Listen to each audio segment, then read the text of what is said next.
देखिए latest episodes बिल्कुल ad free.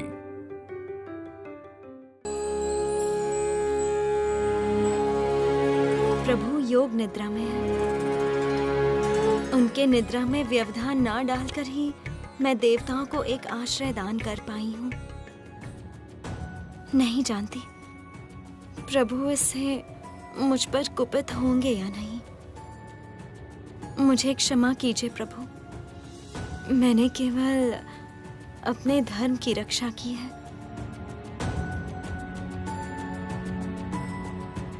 तुम्हारे विवेक की मैं प्रशंसा करता हूं देवी। प्रभु,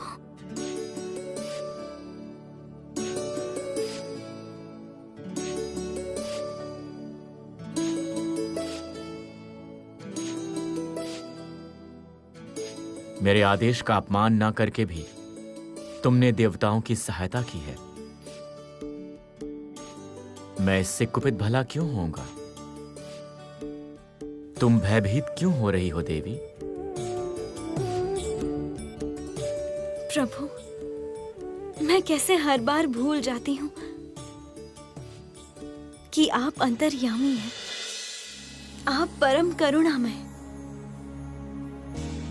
जगत पालक के रूप में आप जगत के नियमों की भी रक्षा करते हैं और करुणामय बनकर त्रिजगत में अपनी करुणा भी विस्तार करते हैं।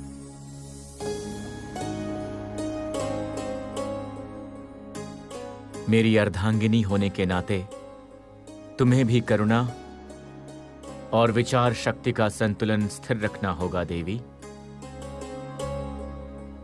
भविष्य में कठिन परीक्षा आ सकती है।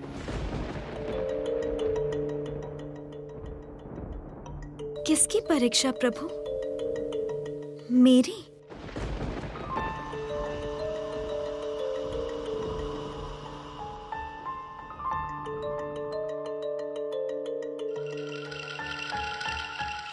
छल, बलिराज के साथ ऐसा छल, इसका उचित उत्तर मिलेगा देवताओं को। मैं भस्म कर दूंगा इंद्रलोक को। शांत हो जाइए स्वामी, शांत हो जाइए। क्रोध को त्याग दीजिए। जो हुआ है उसका अवश्य कोई विशेष कारण होगा। छल का आश्रय लेकर देवताओं ने पलायन किया है। इसमें क्या विशेष कारण रह सकता है विंध्या? वो कपटी हैं, चिरकाल छल से विजय प्राप्त करते आए हैं। धिक्कार है, धिक्कार। शांत हो जाइए स्वामी, कृपा करके शांत हो जाइए। क्रोध संभालिए स्वामी। मैं उस दिन शांत होऊंगा जिस दिन देवताओं को ढूंढकर मैं उन्हें उचित उत्तर दे पाऊंगा। मेरे भय से वो देवतागण जहां भी छुपकर बैठे हैं, मेरे हाथों से वो बच नहीं पाएंगे।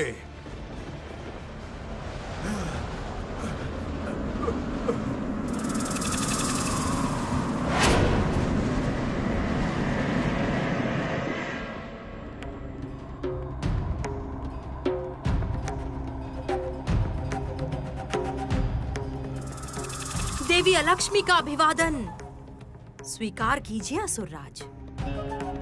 आपके चाहने से मैं आपको बता सकती हूँ कि देवगण कहाँ छुपे हुए हैं। कहाँ है? कहाँ है वो देवता?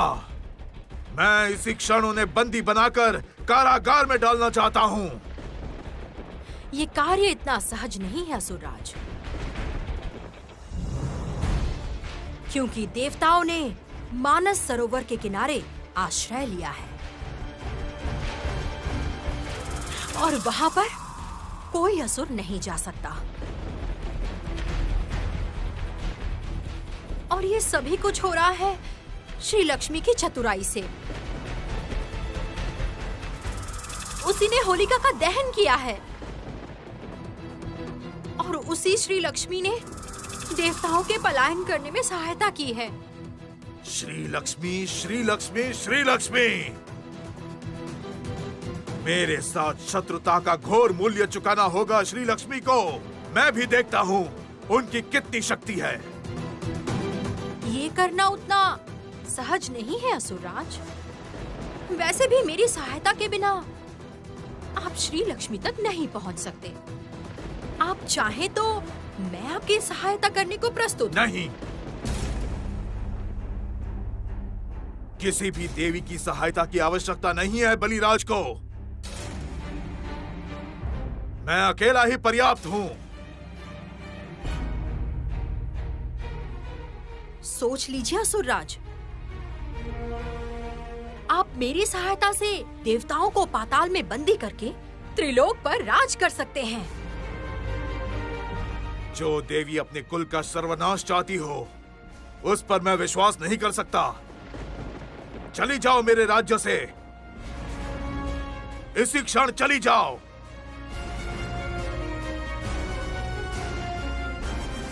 असुरराज, मैं आपके साथ मित्रता स्थापित करने आई थी और आपने मेरा ऐसा अपमान किया। इसका फल आपको अवश्य मिलेगा असुरराज। मैं देवी अलक्ष्मी, एक दिन मेरे सामने आपको नतमस्तक होना ही होगा।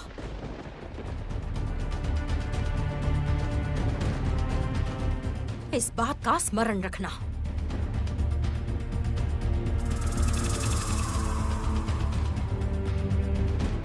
ये क्या किया आपने स्वामी? ये क्या किया? देवी अलक्ष्मी को क्रोधित किया। सुना है देवी अलक्ष्मी को कुपित करने से दुर्भाग्य आता है। विद्या, तुम मेरी पत्नी होकर एक सामान्य देवी से भयभीत हो? यह है तुम्हारी पति भक्ति? धिक्कार है तुम पर, धिक्कार है तुम पर। स्वामी, आपका कल्याण ही मेरा एकमात्र लक्ष्य है। उसके लिए मैं आपका समस्त क्रोध सहने को तैयार हूँ। दुर्भाग्य के हाथ से इस राज्य की रक्षा करनी ही होगी मुझे, किंतु कैसे? कौन बताएगा उपाय? गुरुदेव, हाँ गुरुदेव, केवल असुर गुरु शुक्राचार्य ही मुझे सही मार्ग दिखा सकते हैं। मैं अभी जाऊंगी उनके पास, अभी जाऊंगी मैं।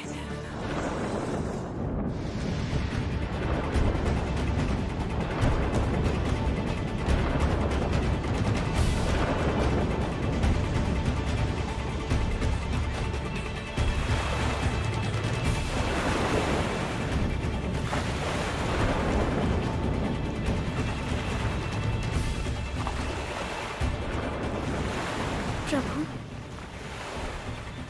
आप कौन सी परीक्षा की बात कर रहे थे? और अचानक से क्षीरसागर इतना अशांत क्यों हुआ? ये कैसा संकेत है प्रभु?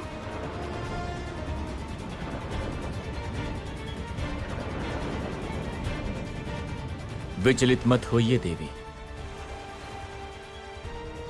मेरे अगले अवतार में अवतरित होने का समय लगभग आ चुका है। क्या अगला अवतार? एक महाप्रलय आ रहा है देवी, तैयार रहो।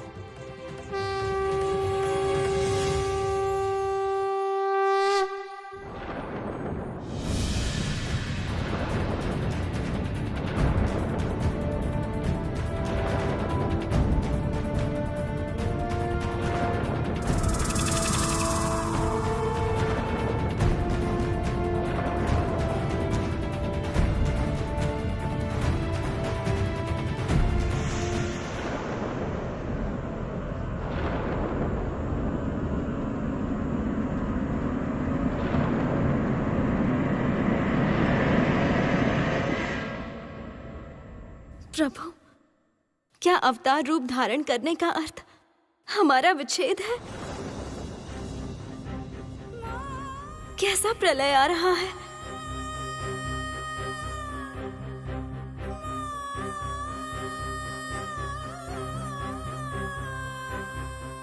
शांत हो जाओ देवी, शांत हो जाओ। तुम तो जानती हो कि हम बार बार वियोग सहते हैं पुनः मिलन के लिए।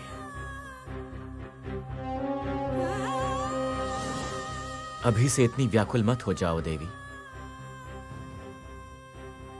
मेरे अवतार लेने का समय तो अभी आरंभ ही हुआ है। जय गोविंद हरे नारायण नारायण जय प्रभु, गोपाल हरे और जो भी हो, आपसे पुनः दूर ना जाना पड़े मुझे। वो अत्यंत पीड़ाजनक है प्रभु, अत्यंत पीड़ा।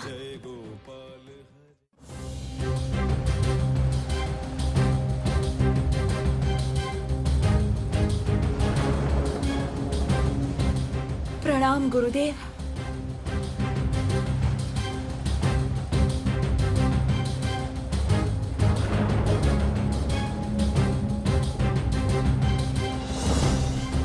महारानी विंध्या, मैं आज बहुत ही विचलित हूँ गुरुदेव, इसीलिए आपकी शरण में आई हूँ। मुझे पता था तुम मेरे पास आओगी। असुर राज बलि का कल्याण ही तुम्हारा एकमात्र लक्ष्य है, किंतु तुम्हारे समस्त प्रयास आज विफल होने जा रहे हैं।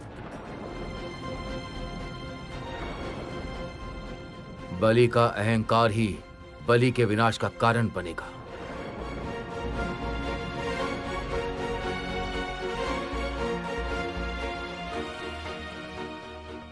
इससे मुक्त होने का क्या उपाय है गुरुदेव? उपाय एक ही है, देवी श्री लक्ष्मी को स्थापित करना होगा बलि के राज्य में।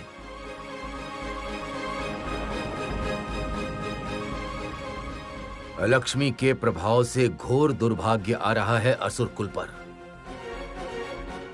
किंतु बलि वो समझ नहीं पा रहा है। आज वो पुनः जागृत हुआ है, उसने नया जन्म लिया है, जिसका कारण है देवी श्री लक्ष्मी। श्री लक्ष्मी के केस पर विष पत्र बरसाए थे अलक्ष्मी ने। उसी के कारण यमराज की माया दुर्बल हुई थी। यमराज भी तुम्हारी तपस्या से प्रसन्न हुए थे। मुझ पर इतना बड़ा उपकार किया है देवी श्री लक्ष्मी ने। मैं देवी श्री लक्ष्मी की आराधना करना चाहती हूँ गुरुदेव। अपने स्वामी के राज्य में मैं प्रतिष्ठित करना चाहती हूँ गुरुदेव। उसी से असुर लोक सुरक्षित होगा, अलक्ष्मी के प्रभाव से मुक्त होगा असुर कुल, सौभाग्य विराज करेगा बलि के राज्य में।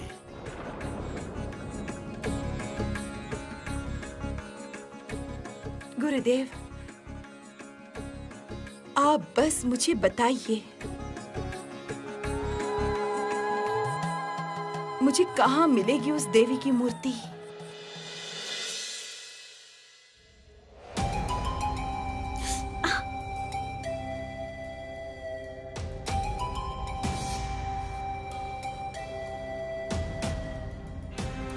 देवी, क्या देख रही हो तुम? प्रभु, इस कोमल पुष्प में सर्वदा ऐसे कांटे क्यों रहते हैं?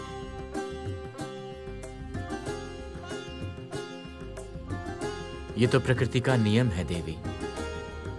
पुष्प बाहर से सर्वांग सुंदर होता है, किंतु तोड़ने के समय हमें बहुत सावधान रहना पड़ता है,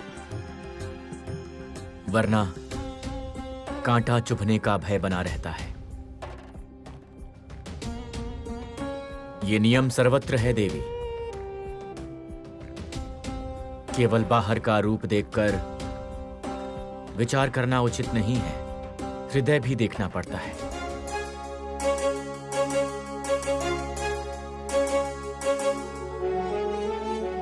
प्रभु, कल से अचानक निरंतर आप ऐसी बात क्यों कर रहे हैं? सर्वदा आपकी बातों में कोई ना कोई संकेत अवश्य रहता है। लग रहा है आप किसी विषय में सतर्क करना चाहते हैं मुझे। स्पष्ट रूप से बताइए प्रभु। किसके विषय में सतर्क रहना होगा मुझे? देवी, स्वर्गलोक में एक विशाल परिवर्तन आया है, जिसके फल से समस्त ब्रह्मांड अशांत है। और इस समय हम सभी का सतर्क रहना ही सही होगा। सही कहा ना?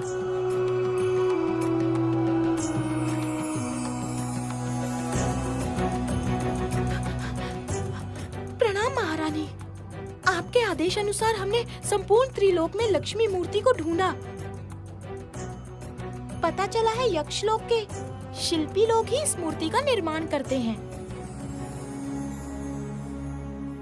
फिर तो इसी क्षण यक्षलोक को प्रस्थान करो। असुरराज अभी इंद्रलोक में है। उनके लौटने से पहले ही मैं माँ लक्ष्मी की पूजा संपन्न करना चाहती हूँ। जाओ। जो आज्ञा महारानी। महारानी, यक्षलोक से एक वृद्ध यक्षिनी लक्ष्मी मूर्ति लेकर आई है। क्या कहा? लक्ष्मी मूर्ति? जाओ, शीघ्र उसे यहाँ भेजो। जाओ। जो आज्ञा महारानी। आश्चर्य है, जिस लक्ष्मी मूर्ति की खोज हम त्रिजगत में कर रहे हैं, एक यक्षिनी वही लक्ष्मी मूर्ति लेकर यहाँ प्रस्तुत हुई।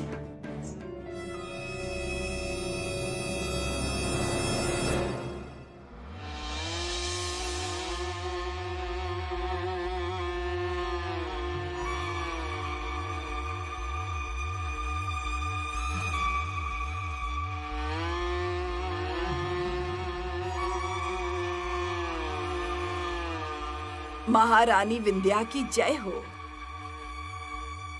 कल रात को मुझे स्वप्न में श्री लक्ष्मी का आदेश मिला। माँ आपके इस भवन में आना चाहती हैं, इसलिए मैं ये मूर्ति लेकर यहाँ आई। क्या कहा? देवी लक्ष्मी स्वयं मेरे घर आना चाहती हैं।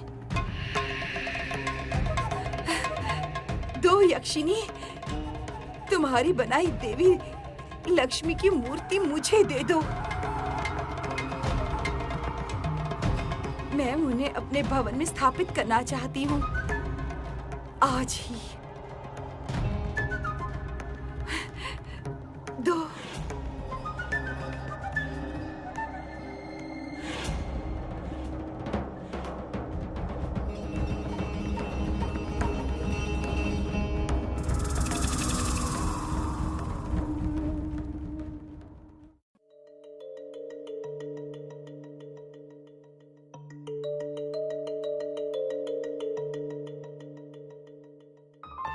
माँ, मैं आपकी पूजा का मंत्र नहीं जानती।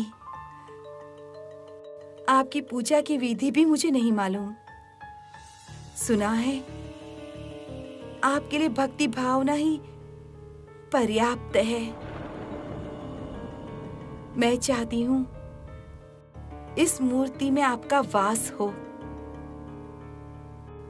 इस राज्य में आप हमेशा रहें माँ।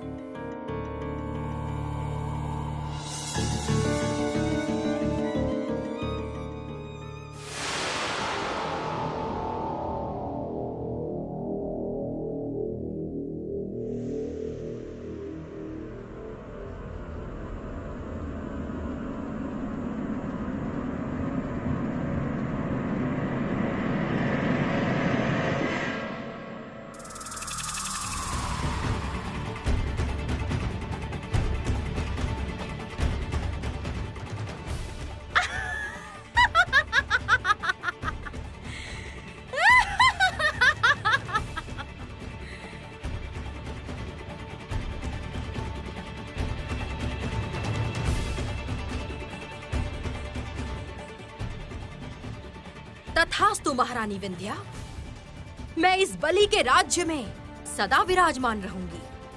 प्रतिज्ञा रही। ये क्या देवी आप? मैं तो माँ लक्ष्मी की पूजा कर रही थी। इस मूर्ति में त्रुटि है महारानी। और वैसे भी तुम्हें तो रीति नीति पता ही नहीं। आसन भी पवित्र नहीं किया और उसी का लाभ उठाकर मैं इस मूर्ति में प्रवेश करने में सफल रही। अब से बलि का राज्य मेरी मुट्ठी में होगा। आप लोग भूल जाते हैं, पुष्प के साथ ही तो कांटा रहता है।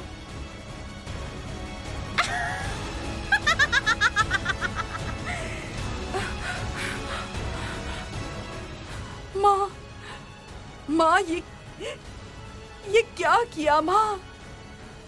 महाराज को यदि पता चला मैंने क्या किया है, फिर सर्वनाश हो जाएगा माँ। ये क्या हुआ माँ?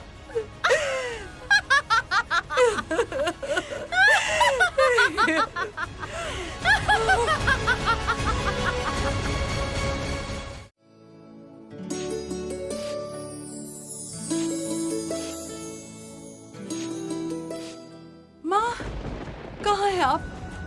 हमारा राज्य नष्ट हो रहा है। बचाइए माँ, बचाइए हमें, बचाइए माँ। कौन कौन मुझे इतना व्याकुल होकर बुला रही है? निश्चित कोई भयानक विपदा में है।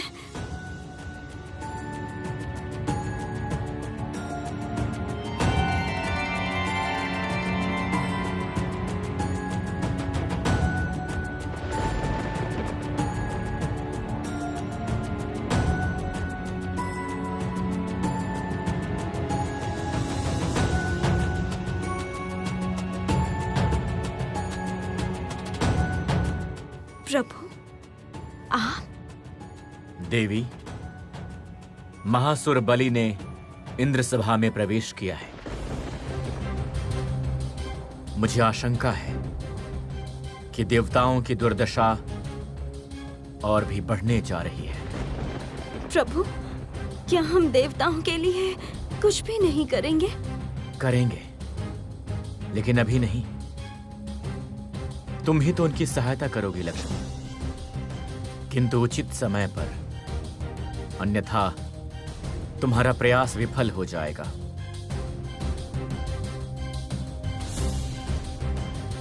मैंने तुमसे कहा था कि एक महाप्रलय आ रहा है। एक महाप्रलय आ रहा है देवी, तैयार रहना। इस महाप्रलय को तुम्हें ही संभालना होगा देवी।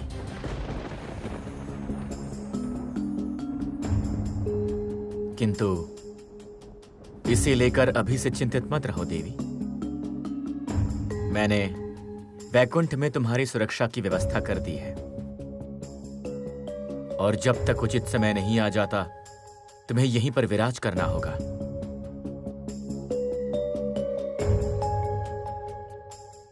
जय असुरराज बलि की जय। जय असुर अधिपति महाबली की जय।